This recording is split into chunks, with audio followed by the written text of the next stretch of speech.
Induction is kind of the opposite, where you start from a very small observation, then draw generalized conclusions. That's what they use in like statistics, where they take like a small sample size, ask them questions, and then based on that, they're like, okay, well, like half of this sample believes this, so we're going to extrapolate that to like half of the population or something. So abduction is also known as the inference to the best explanation, which is is an important one that I kind of want to. Thanks. An inference to the best explanation, which is important, and you use it a lot in science.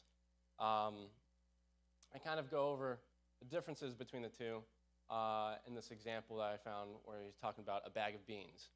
I don't know why you have bag of beans, but in this case, they have bags. Deduction is say, okay, you have a bag of beans, and you know that only white beans exist in this bag.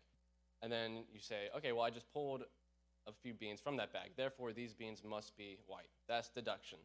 Abduction would be an inference such that you know that the beans you have are white. You know that the beans from this bag are white. Therefore, it's possible that these beans were from that bag. You're saying it's not a known truth, but you're saying it's possible that this is an explanation for an observed fact that you see. And that's something that we use a lot in science, and we use it every day in like natural experience. So that's kind of how we go about our natural life to kind of determine truth. You go to the next slide.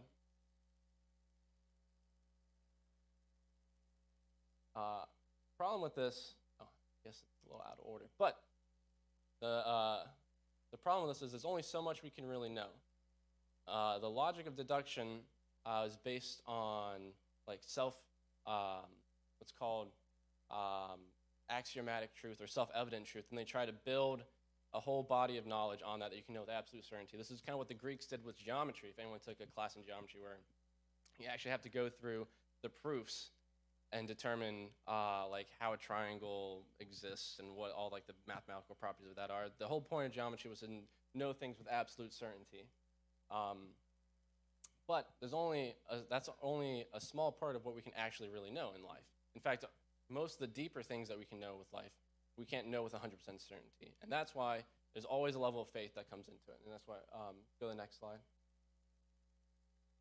So some things must always be taken with faith.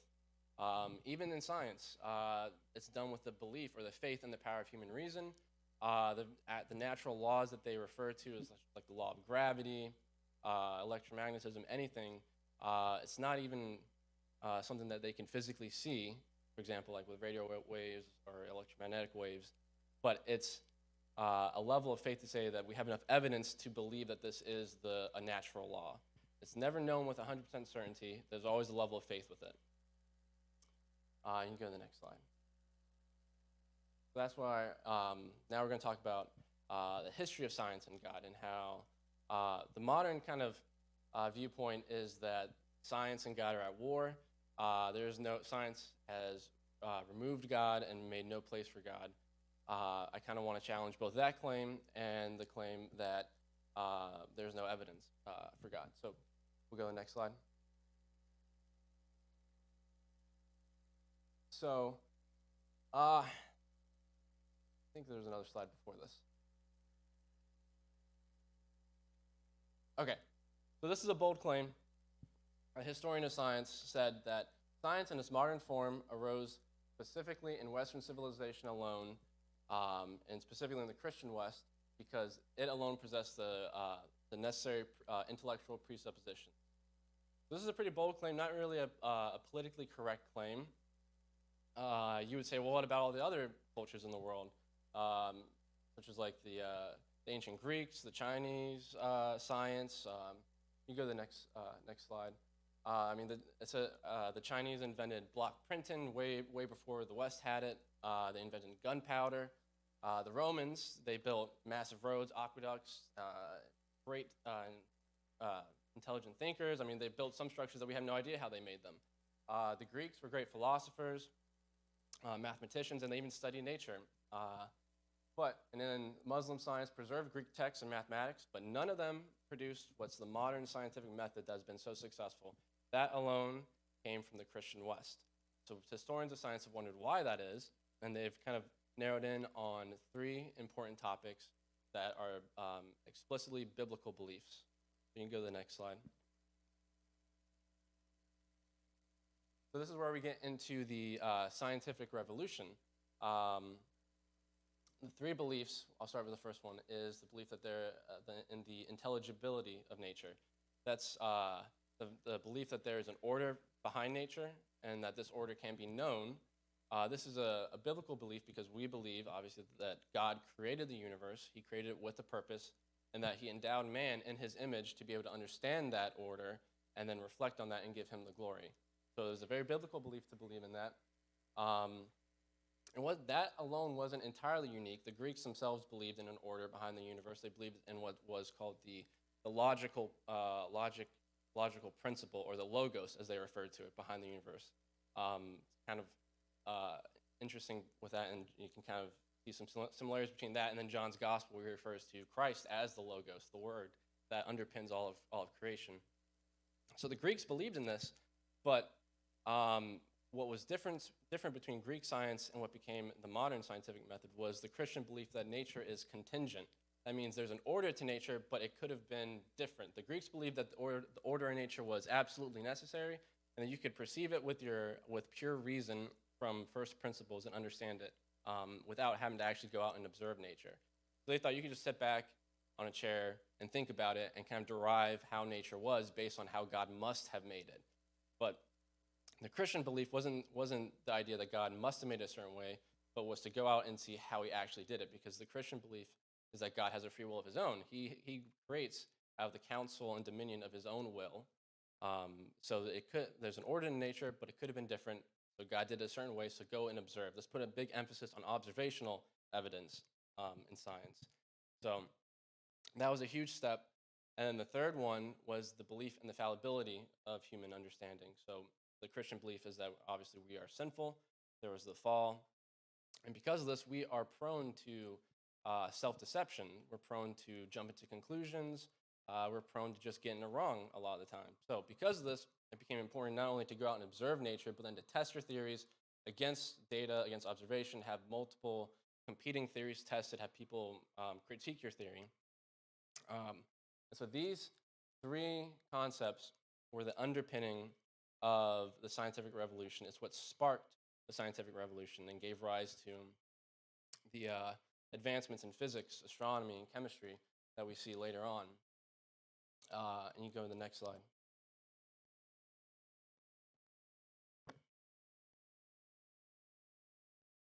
So this is where, in and during the scientific revolution, you see a lot of terms thrown around about what's called the book of nature. These are all these analogies that scientists used to use back in the day. The book of nature, that nature was like a clock, and that there's these laws to nature. So the book of nature is like, nature is telling us a story. Again, there's an order behind it, there's a purpose in it, and it's telling us a story, and it's something that we can understand. We can read the book of nature and then understand and glimpse the mind behind the book. And then the analogy to a clock is the fact that, I mean, in nature you see regularities, you see how nature fits together, especially in the design of ecosystems, of animals, and the human body. It was fit together with immense craftsmanship. And so the scientists of the day saw this and referred to it like a clock, and the person who built the clock was a genius, a brilliant craftsman. And then the laws of nature then implied that there was a lawgiver. So all these were kind of used as analogies back in the day, and the scientists of that time thought of themselves almost as priests who were studying the book of nature so that they could give glory back to God. So it was an incredibly religious belief, a deep religious belief in a God who created nature, and it was man's duty to study it, to give that glory back to him. And you go to the next slide. So these are some of the founding fathers of science, of modern science. You got Isaac Newton. He's one of the founding fathers of physics, math. He invented his own set of math, invented his own language of math. He's a brilliant man. Robert Boyle, founding father of chemistry. And then Johannes Kepler, who was the founding father of astronomy. These are just some quotes that they made when talking about science, about nature. Isaac Newton, in his what was called the Principia, his one of the greatest works of science ever published, they say, when he was talking about the solar system, he said, that this most beautiful system of sun, planet, comets could only proceed from the counsel and dominion of an intelligent and powerful being. Robert Boyle said, that God made the universe such that man, he would not have made it this way unless he intended for us to understand it. And then Johannes Kepler referred to us being able to share in God's own thoughts because we were made after his own image. So these were men who advanced science more than any other, they were the founding fathers of these sciences, and the likes of them haven't even come back since then. Like, we haven't had scientists as great as them since then. And this is what they believed about science. Don't ever let someone tell you that science and God don't go together. I kind of struggled with that a lot, especially when as an engineer, young engineer in college. It got a lot of criticism, especially, I was homeschooled, so all I knew in my life was people who believed like me. And then it was kind of a culture shock to go out in college and then see people like, oh, you believe in God, you don't believe in evolution, you're an idiot, or how can you be a man of science and hold to your religious faith? So it was kind of hard, and maybe other people have experienced that when you go out in the modern world, that people critique that, say, how can you be a man of science and hold the faith in God? But don't let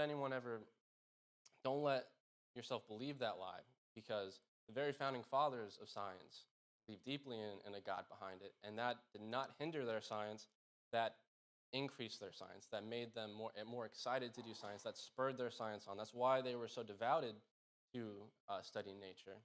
So don't let anyone tell you that, and don't believe that lie. You go to the next slide.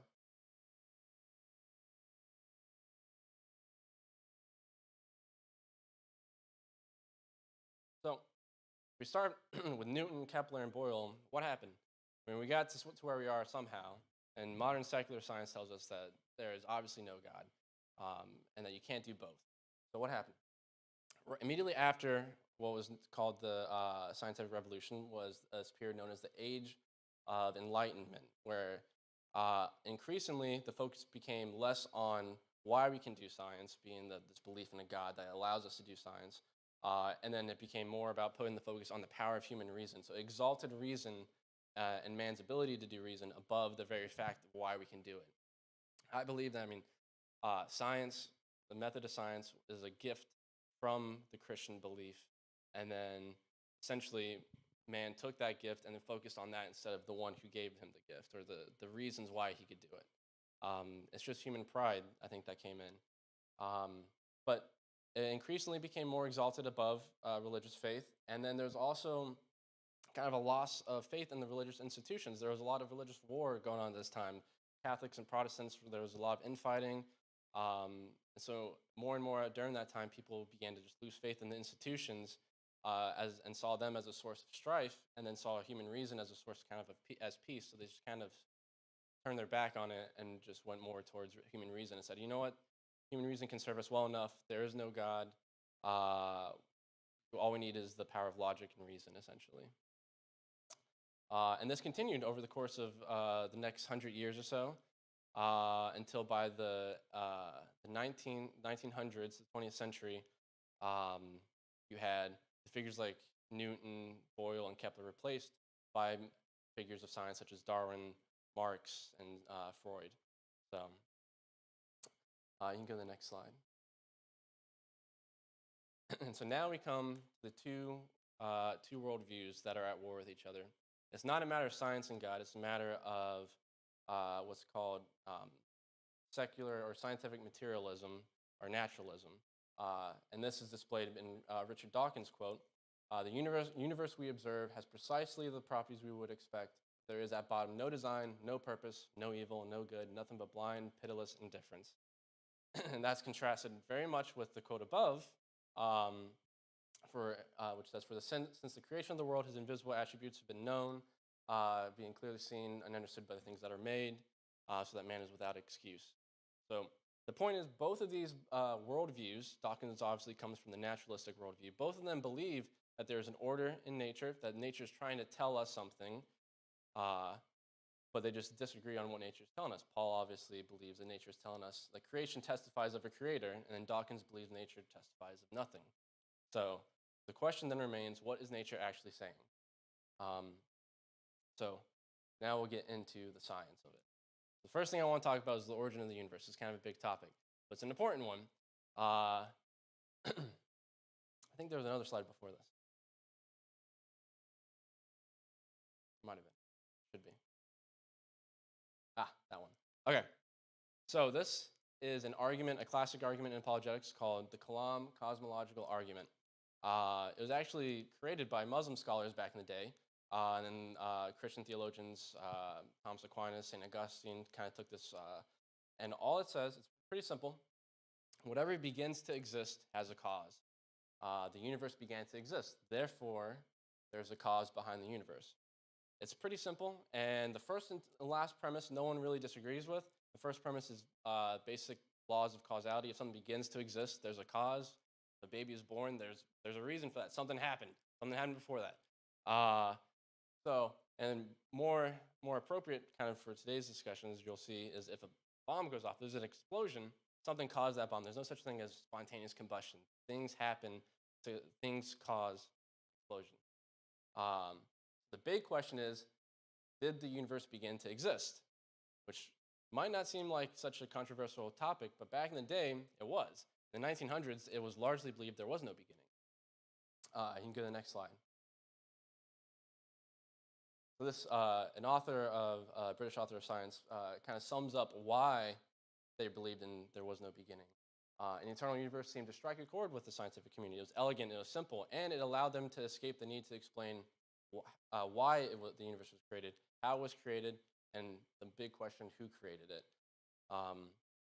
Notice there wasn't any actual physical evidence for them to claim there was no beginning. It was purely a philosophical bias for them to say that there was no beginning. It was just a product of their worldview that they had already assumed to be true. So, you can go to the next slide. This became known as the static universe model. There's actually 3 different models for universe in science that describe the nature of the universe. One is the static model, which means that the universe is unchanging and eternal. The 2 below that are expanding and contracting. These are also belong to what's known as a dynamic model for universe. The problem with the dynamic model is that it implies a beginning. If you think about it, a contracting universe, say like it's just like the walls of this church, if they were like moving in on us slowly and slowly, if the walls of the universe were contracting in, that can't go on forever. And if the universe had existed for eternity, then the universe would have already collapsed in on itself. So if the universe is contracting, and if there's physical evidence for that, and the fact that we are here to even talk about it would imply, therefore, that it must have been a beginning, because it couldn't have been doing that for eternity. The same thing could be said of an expanding universe, but we'll talk about that in a minute because it's kind of important to the later evidence to show it. So the problem with an expanding and contracting universe is that it implies a beginning. So scientists didn't like those. So like, you know what, we're just not going to accept them. We're going to assume the universe is static and just let it be. Just sweep everything else under the rug. Don't need to talk about it. The universe is static. Again, there's no physical evidence for that. They just did that purely on a philosophical bias. Can you go to the next slide?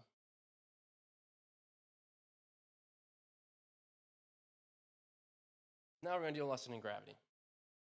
I don't know if you guys have taken in like high school physics, you remember it, but Newton came up with this in his the work, the Principia that I mentioned earlier. He discovered the law of gravity, and he described it mathematically with this equation. So it's great. It works. It has been proven in science. You can observe it in incredible detail. There's just one small problem with this. Go next slide. It's called Bentley's paradox. Actually, a young churchman discovered this after he read Newton's Principia, and he was actually teaching a physics class at church, because they did that back in the day, which is awesome. But Newton's law of gravity actually implies a dynamic universe, because if the universe exists and the only force acting on matter is gravity, because gravity is an intrinsic part of matter. Everything has gravity. Just bigger things have more gravity, and that's why the moon orbits the Earth orbits the sun. If gravity is an intrinsic part of nature, and you just let the planets, galaxies sit there, eventually this force of gravity is slowly going to pull everything together. even if it's small at first, is slowly going to pull everything into one single point. So Newton's theory implies dynamic universe, which would then imply a beginning, because if the universe is contracting under the law of gravity, what the theory would imply, it can't be doing that forever. So it must have began to exist at some point in the past. So scientists don't like that. So the way to get around it, that's kind of why I have it. If I can do this. This is, so you have M1, M2, all right? Sorry if there's a lot of science, but I like it. Force of gravity is going to pull them into a midpoint, a mutual point between them. That's what Newton's law says. To avoid this, the only way around this is to postulate other masses in a line such that the gravity between them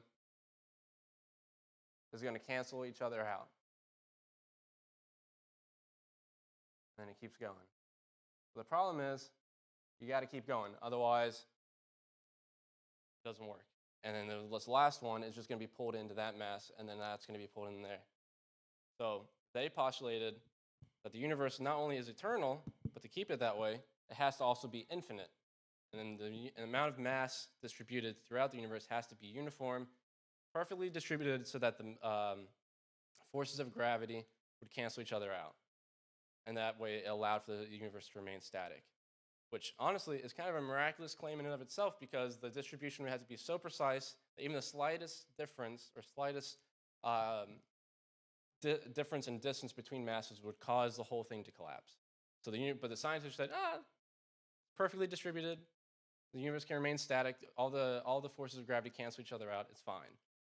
Newton himself kind of adhered to this belief, although he believed it was the interaction of God that was kind of upholding all of the masses, and he thought it kind of added to God's grandeur. He could do that, but obviously, as a naturalist, you can't claim that. You just said you have to claim the mass in the universe is just distributed perfectly to cancel all of gravity out.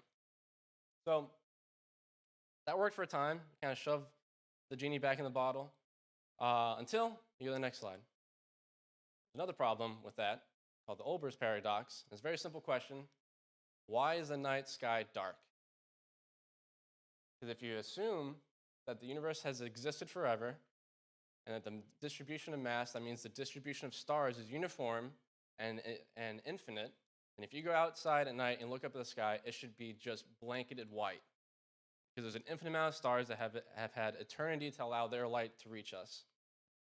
But the fact that we can go outside and see that there is dark patches in the night sky seems to indicate that one of these two statements is wrong. Either the distribution of stars is not uniform, then imply a dynamic universe, which would then imply a beginning, or the universe just simply hasn't existed forever because the stars haven't had enough time for their light to reach us. So, what do you do with that? The scientists assumed, to get around this, they invented something called the ether, something that you can't see, but exists in the universe. It pervades the whole universe, and it impedes light, such that the more that light goes through it, light gets weaker and weaker and weaker, so that they're like, oh, well, the light has to travel so far in this ether that we just can't see it. It's blocking our view of it. There's no physical evidence for the ether. They ran a test of that later on and disproved the ether theory. But at the time, they're like, it's just an imaginary force that blocks our view of the light. That's why we can't see it. All right, so worked for a little bit. There's another problem. This is more of a philosophical one.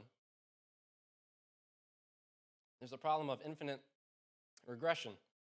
The naturalist who believes in a very deterministic view of reality. Everything is cause and effect.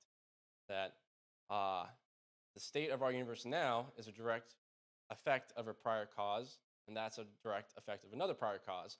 The problem, if you postulate an infinite universe or an eternal universe, then you go back, there's an infinite number of cause and effect chains, which leads to absurdity because you can't even get to the present state with that, because you had to essentially cross infinity to get back where you are. It's like walking across a stage, but the stage is infinite. You can't even get there. There has to be a prime or first cause for that to even work. But since it's philosophical, they don't have to talk about it. Then go to the next slide. Oh, yeah. A man named Einstein, you might have heard of him, comes along. He has this principle of general relativity where he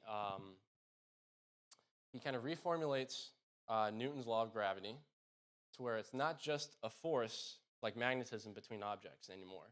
Gravity is now an intrinsic geometric property of the universe. He imagined something called the fabric of space-time.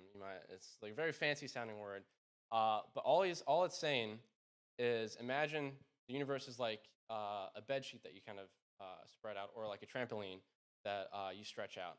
And then gravity is just you take a weight and you put it in the middle of the trampoline or the fabric. What happens? It bends and it depresses. And that depression, that curving of the fabric is what we experience as gravity. Space curves and we follow that path of curvature and we see it as gravity. So then he had these what were called his Einstein field equations that describe gravity. I'm not going to go into them. We don't have to do a math lesson in Einstein's field equations. If you want to talk about it later, I can. But anyways, go to the next slide. So gravity is a product of Einstein's field equations. But now Einstein has a dilemma because it turns out that his field equations actually imply a dynamic universe. It all depends on his initial conditions that he chooses for the equations to solve them. The equations are kind of differential equations. With that, anyone in math knows that you kind of need initial conditions to solve. Then it depends on both your choice of initial conditions and something that Einstein put in there called the cosmological constant. The problem is nearly all solutions for his equations predicted a dynamic universe, in particular, a collapsing universe. It's kind of why Einstein postulated the cosmological constant to counteract that collapse, because he saw in his equations that even if the universe was infinite, mass was curving space, and that space would eventually collapse in on itself. Even if you postulated an infinite universe to try to counteract the force of gravity, it would still implode on itself. So he invented this cosmological constant to counteract that. But then he noticed that you have to choose that constant almost perfectly to counteract the force of gravity.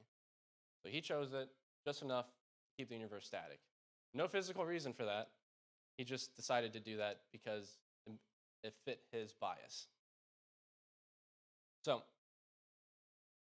then we get to two men, Edwin Hubble, Vesto Slipher. They were astronomers in the early 20th century, and they discovered actual physical evidence that began to point to a beginning in the universe. Go to the next slide. I have to talk about this first, though, spectroscopy. It's a fancy sounding word. Basically, every element emits a known or emits a unique spectral pattern and a unique part of the electromagnetic spectrum. It emits a specific spectrum, and then it absorbs a specific spectrum. It's unique to every single element. It's like a fingerprint for them. Actually pretty interesting. What I have shown here is the spectrum for hydrogen, both the emission and absorption spectrum. So what you can do is actually, if you're observing or kind of detailing the light from an unknown source, if you look at that light and observe and kind of detail its spectrum and then compare that spectrum with known elements, you can determine the chemical makeup of that star. So that's what they were doing, what Hubble and Vesto Slipher were doing. And then you go to the next slide. Vesto Slipher discovered something known as the redshift. So he was seeing these spectral images from light or from distant stars that matched known elements, but the spectral images were shifted a little bit. It's the same, if you notice, it's the same pattern of lines, those three dark lines, same pattern, just shifted to the left. Might just be a curious observation. What does that mean? Well, you can't understand that. You can go to the next slide. You can draw a comparison to something we observe every day known as the Doppler effect. So this is more in sound. So if you ever heard a car or maybe a train coming by you and it's blowing its horn, or a car is rushing by you just laying on its horn, you'll notice this effect where as the car is approaching you, it'll be a higher frequency, a higher pitch. And right after the car passes you, it'll shift to a lower pitch. The reason for that, as the car approaches you, the sound waves are actually bunched up. And then as the car passes you, the sound waves get stretched out because the car is moving further away and the sound takes longer to get to you. You'll get this little, like, it's like a, it's very scientific. Um, so the same thing happens with light, though. You can actually get light waves to stretch out, but when they stretch out, that implies that whatever's emitting them is traveling away from you. Vesto observed this, and he observed it in every direction in the universe that he looked. Hubble noticed the same thing, and he even noticed that the further away a galaxy is from you, the faster it's traveling away. That's important because it implies what's called spherical expansion. So the spherical expansion is just essentially, imagine a balloon.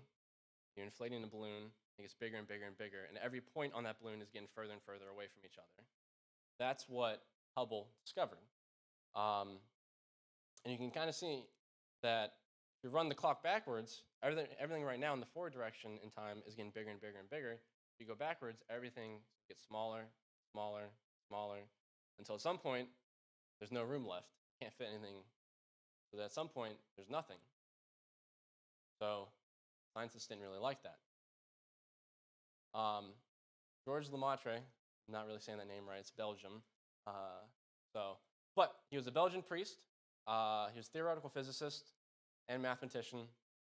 Did it all. He was an incredibly brilliant man. He actually independently solved Einstein's equations, but he allowed for a dynamic universe. Instead of having Einstein's bias of assuming it had to be static, he allowed for a dynamic universe, and he incorporated Hubble's and Vesto-Slipher's observational data that suggested an expanding universe.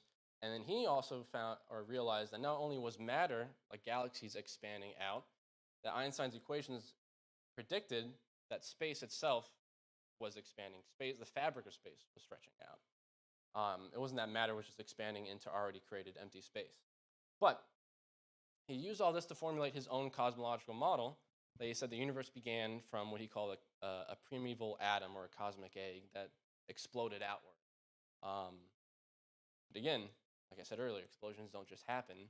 Something caused it. And if you rewind the clock until everything becomes smaller and smaller and smaller, and gravity becomes stronger and stronger and stronger, as matter gets denser and closer together, it becomes a point known as a singularity where there's no volume.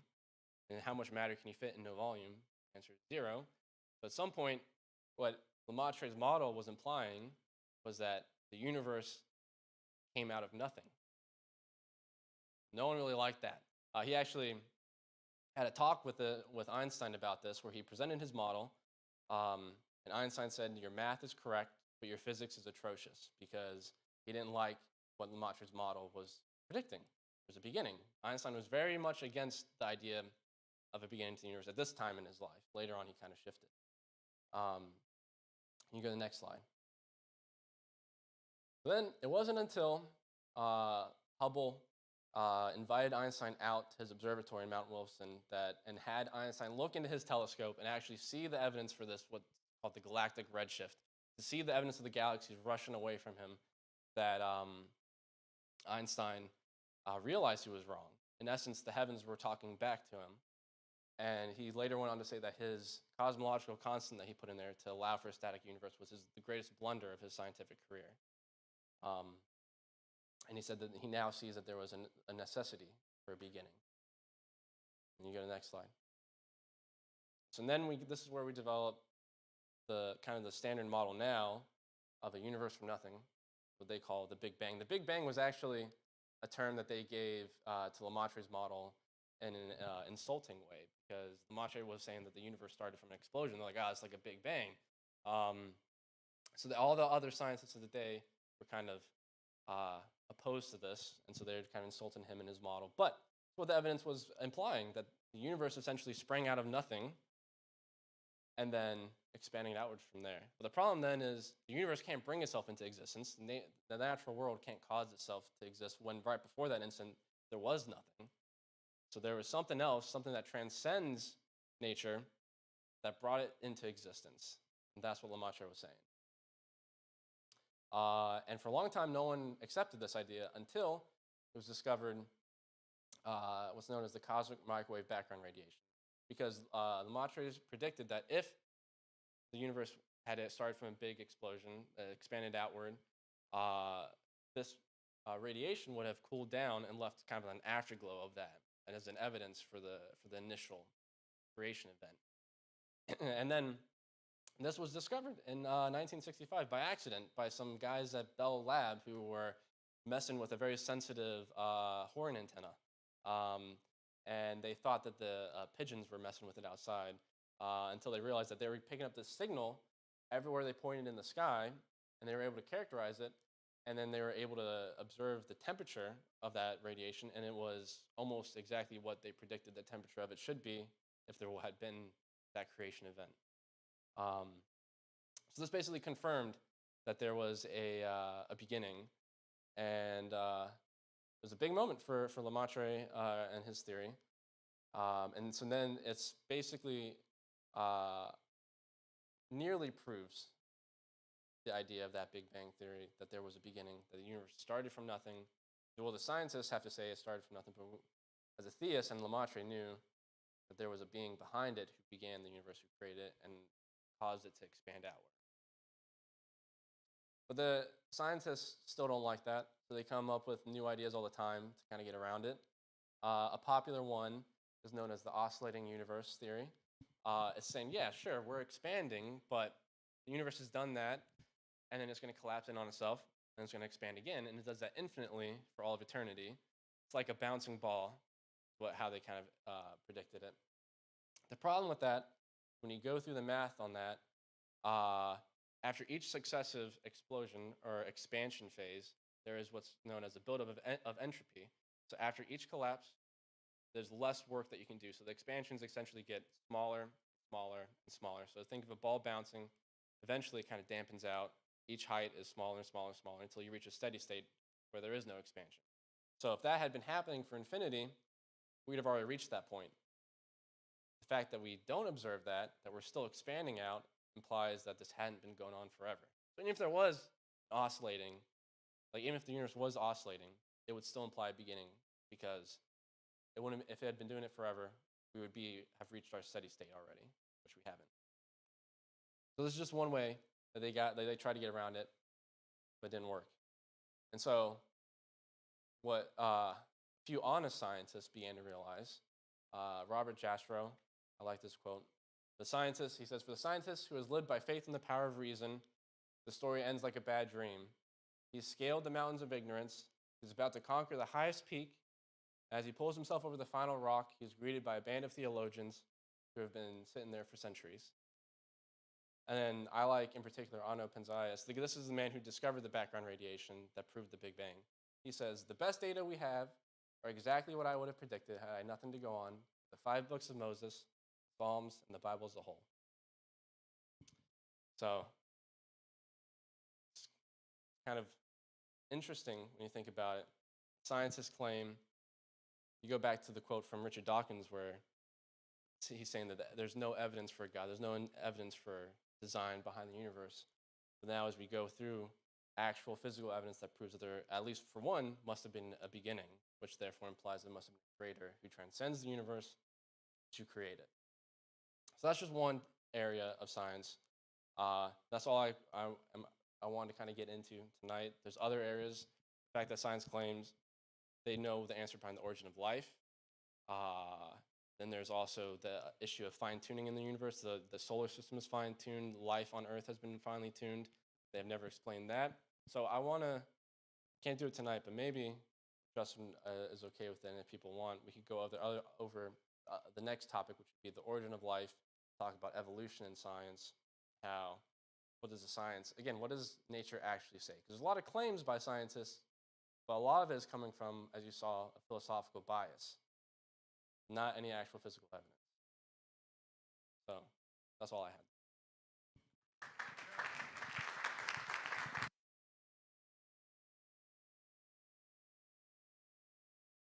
Questions? There are, I don't mind talking about this stuff. I love it. So if you have any questions specifically about the science, history, philosophy of it.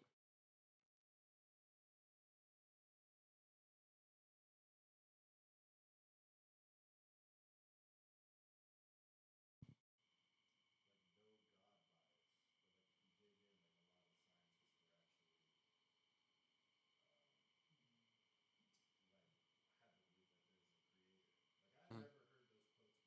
Yeah. Hmm. Yeah. Yeah. Well, what you'll notice is the people that get the most attention are yelling the loudest, and those are oftentimes the figureheads like Richard Dawkins, Christopher Hitchens, the people that are doing the publicizing of the science. The scientists themselves understand there's a deeper issue. Not all of them are theists or believe in a God, but they see the evidence and how they would probably characterize themselves as they wrestle with it. They see where the evidence is leading, but they don't want to necessarily go there yet. But I mean, it's true in astronomy and physics. It's especially true in biology. It was as recent as 2016 that they called a conference at the Royal Society in London to discuss neo-Darwinism and how it has no creative explanatory power. So even the biologists are aware of a problem with their theory of evolution as not being able to explain life. It's just the people at the forefront are just that are very much more dogmatic about it. So I think you'll see more and more that scientists are open to the idea. They can't always even say it because it's kind of an institutional dogma. So yeah, a lot of scientists are a lot more open-minded than you think.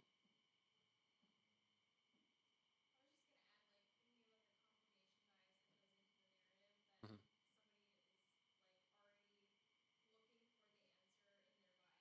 Yeah,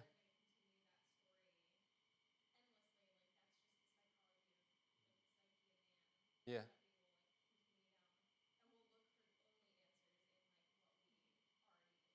right. Oh yeah,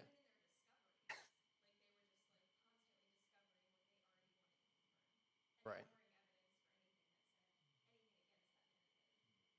Right. Well, the thing with that is, um, there'll be evidence that kind of points in a particular direction, but the scientist might not like it because he's already closed himself off to the idea. So if there's evidence that points that there's a creator or a beginning, the scientist will say, well, we know that can't be the case because we know there is no God. And like, well, how do you know there's no God? Well, because there's only nature. But this is saying that there might be something more than nature, but they're already closed themselves off to that idea, so they've excluded it as a possibility. So therefore, since there is no God, there must be some other natural way this happened.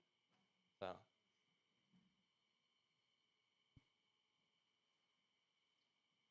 know, all right, that's all I had. Yeah,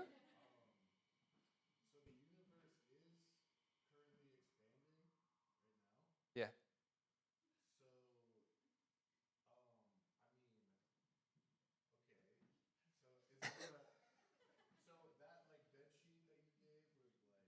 Hmm. Rip, like rip. uh, what do you mean by drop?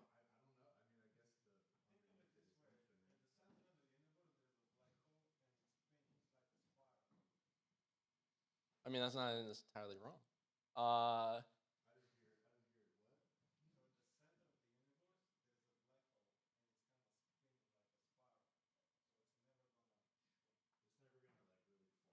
well, maybe not center of the universe, but there is. I mean, the black holes are a very interesting concept. The black holes, for those who don't know, is just when matter becomes super dense that the gravity is so strong that light can't escape it. So it just looks like an empty black spot in the sky.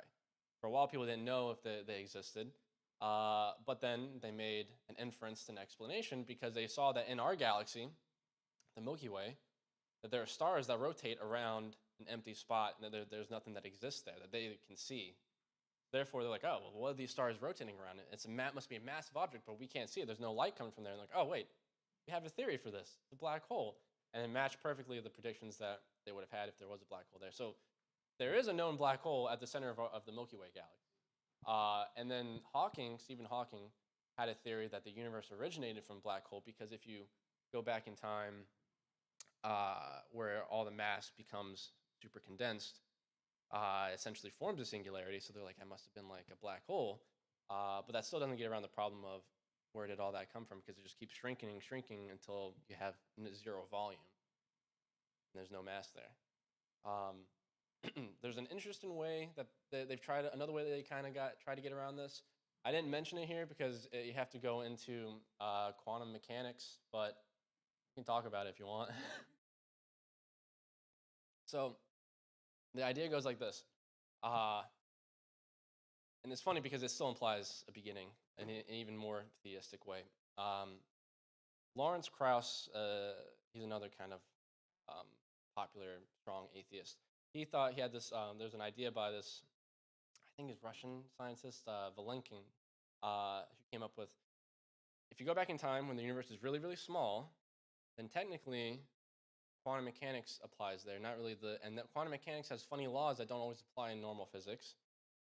In particular, you get this idea of what's known as a wave function that determines the position of particles in space. And it's more probabilistic. You can't always know where a particle is at. It's more of a wave function, and then when you observe it, the wave function collapses into a single point. Weird, fuzzy math, but they figured that the universe might have came from a wave function, in which case it's possible that kind of math brought it into existence out of pure math, and it kind of brought it out of random. The problem with that is, in order to get to the wave function, you have to solve a prior function known as the Wheeler-DeWitt equation, I think. But in order to solve that function, you have to input information into it. And you have to input information that would allow for a universe like ours to exist. So the wave function describes multiple different types of universes.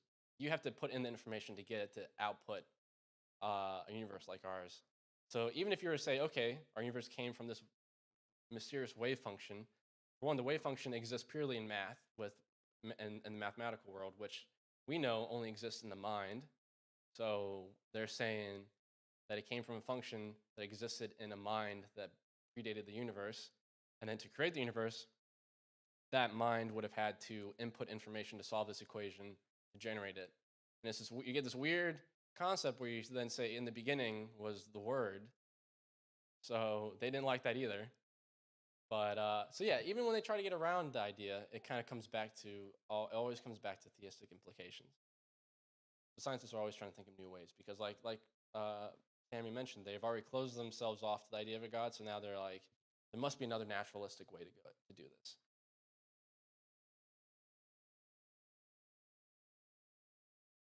Roger?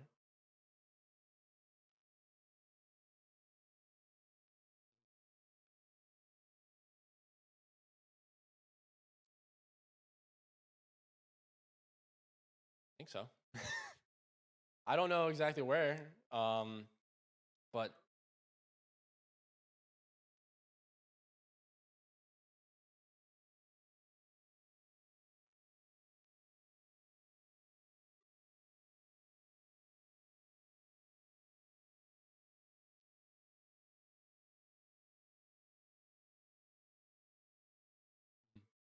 how old it is, yeah.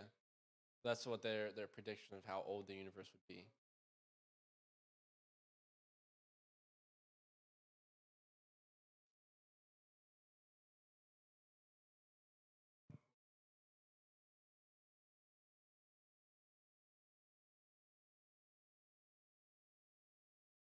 Mhm.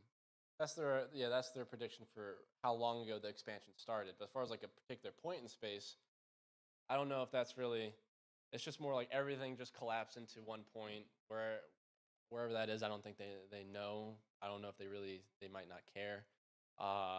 It might be interesting, but I don't know. No, I haven't. I don't know. I could look into that though. Cool.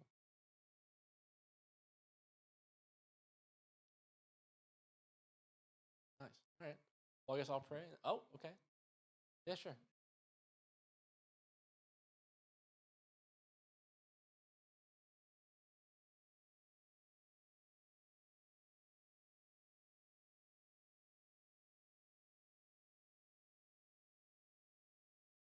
Well, I mean, uh, it talks a lot about creation in Psalms, where he talks, Psalm 19, how the heavens declare his glory, and day after day they pour forth speech, and night after night they pour forth knowledge. So it's like the heavens are declaring it, the heavens are trying to tell you something, and these scientists actually look up there and see this redshift, like the galaxies are saying, yeah, we're expanding, and there's a reason for that. And there's also another passage that talks about God stretching the heavens out. Um, that's kind of curious when you think about spaces literally expanding, and then God saying that He stretches the heavens out. Um, yeah, you get nice little correlations like that all the time in Scripture. What do you mean by like? Oh, yeah, yeah. There's like the idea of like is it like the first heaven with like the sky, second heaven, universe, stars, and the third heaven is like the actual where God is. Yeah, yeah. Okay, like what? Yeah, they've measured the actual speeds. That's what Hubble's law was. You can, depending on how much of a shift you see, you can infer how fast away that object is traveling. And that's how he kind of got the idea that the further away an object was, the faster it was traveling because you could see more of a redshift. So it's a direct correlation. It's the same thing in sound waves. When a car is traveling away, the faster it's moving away from you, the more of a lower pitch you're going to hear as it goes away, right? That Doppler effect. So there's a mathematical way to figure out what that speed is, and it's different, right, for each galaxy depending on how far away they are. And they've also since noticed that the expansion rate is getting faster, which is a curious concept. I don't know.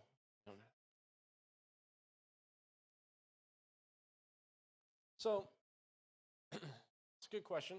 Um, what they see is local points, like galaxies moving away from each other. So if in the local regions there's enough gravity to kind of hold everything together, but as a whole we're moving, like the galaxy that we're in, the Milky Way galaxy is moving, and the solar system kind of being tagged along with that because of gravity. But but everything else is just moving away from each other. You get these local patches of where gravity has coalesced things together in these galaxies, and then those are moving away.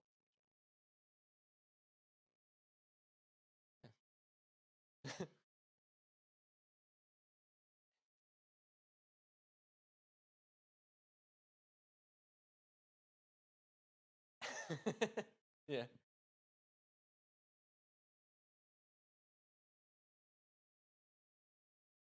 Well, there's some, I guess you could say, perturbations in that.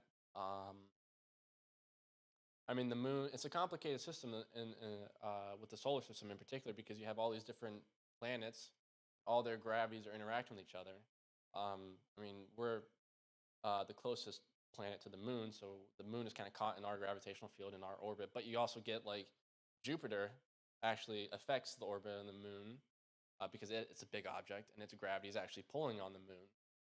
So you have to go through these like really complicated mathematical perturbations to figure out how the moon might shift in its orbit, even if it's very slightly. That's kind of what Isaac Newton was alluding to. He's like, this beautiful system of this beautiful solar system must have been proceeded from the counsel and dominion of a mind that is incredibly intelligent, incredibly powerful. Because how could this have arose by natural processes to be that the moon is perfectly balanced between the Earth and all the other planets, where it orbits steadily, even though there might be some slight shifts that you can predict, but it's finely tuned. That's what the scientists talk about. There's a fine tuning even to the solar system, that the Earth itself is perfectly in what's known as like the habitable zone between to the sun. If it was just a little bit too close to the sun, it'd be too hot and you couldn't get life. And it was too far away, it'd be too cold and you couldn't get life. But we're like exactly right where we need to be, that we can have life flourish on the Earth. So yeah, you get the moon shifts a little bit, but it's not like everything is like falling apart from each other.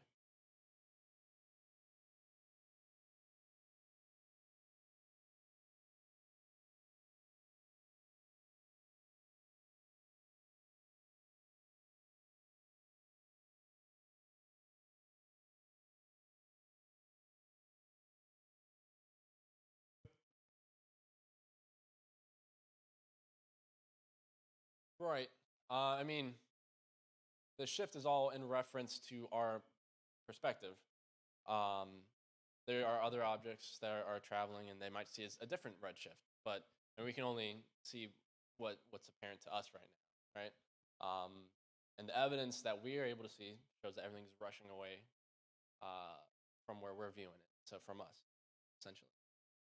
Now, the scientists also say it's like a balloon, so like every point is moving away from each other. But again, we can that's only an inference, and we can only see from our vantage point that everything from our galaxy, and they're assuming our galaxy is also moving away from everything else because it looks like it's a spherical expansion, and our galaxy sits on the fabric of space like everything else. So we would also be.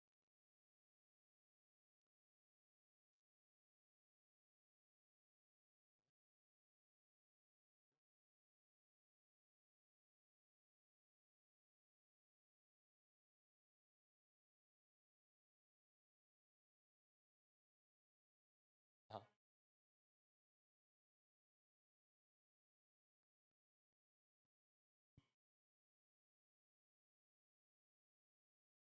Mhm. Right.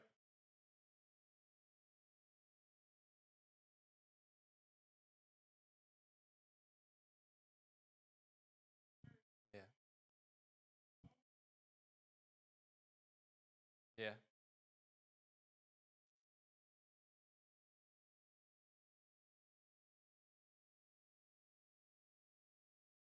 Yeah.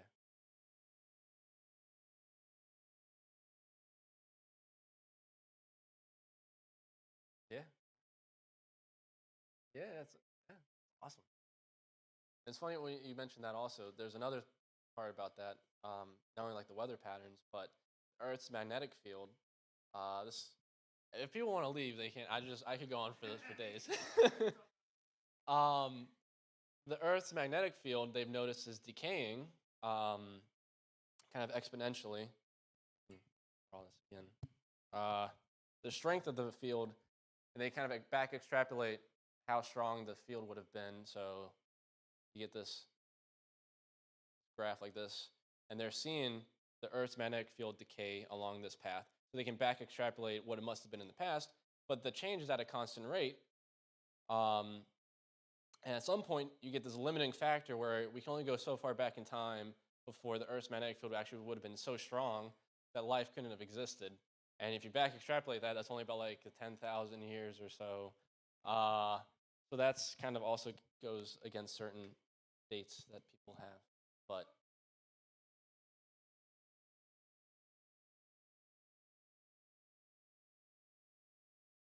yeah, yeah, something like that. And there's also you can see this thing because magnetic fields they kind of certain rocks and metals get affected by the Earth's magnetic field. You know, certain things are permanent magnets. You can see the effect of the magnetic field on rocks and study that. And when there's drastic changes in the Earth's magnetic field, you can see that actually in rocks. And what they've noticed is at a certain time in the past, there was this big shift in the Earth's magnetic field that could have only been caused by like a cataclysmic event. Uh, and they don't know what that was, but there's hints of it in other things that seem to indicate the Earth broke apart. Uh, Certain areas seemed that water was rushing across it. There's evidence. People want to look at it. But yeah, it's an interesting topic. Something, something like that. Yeah, yeah, yeah, yeah. Thank you, thank you. All right. Uh, yeah. All right. Yeah. Yeah. That's kind of I wanted how if we end up doing this because Justin uh, wanted me to kind of give this talk. But I was like, there's too much I could talk about. I'm only going to focus on one area. But if we want to do more, the next one would be like life, biology, evolution. Also, if you guys like this stuff, it's nothing that I've obviously come up with. Everything I have is from this book. It's called by Stephen Meyer, Return of the God Hypothesis.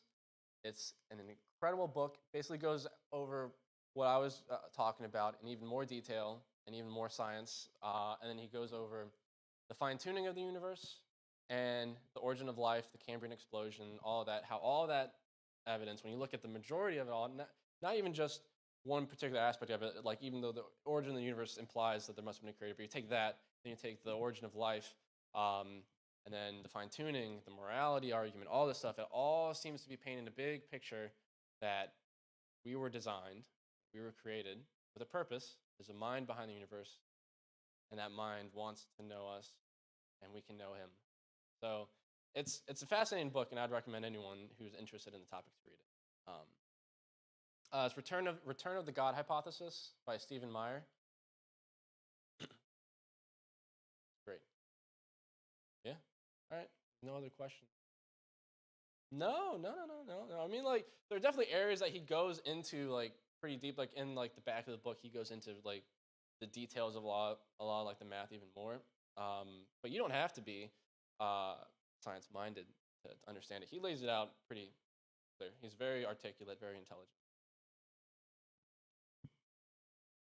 Cool. Well, I guess I'll pray. And then, all right. Father God, thank you again for displaying your glory through creation, your handiwork, your majesty in all that we see in nature. Thank you that we are able to know you and worship you, learn more about you every day. Um, we just praise you, Father. You alone are worthy. Thank you again for allowing us to come together in fellowship. Thank you for your Son, for the Lord Jesus, who died for our sins and rose again. In his name we pray.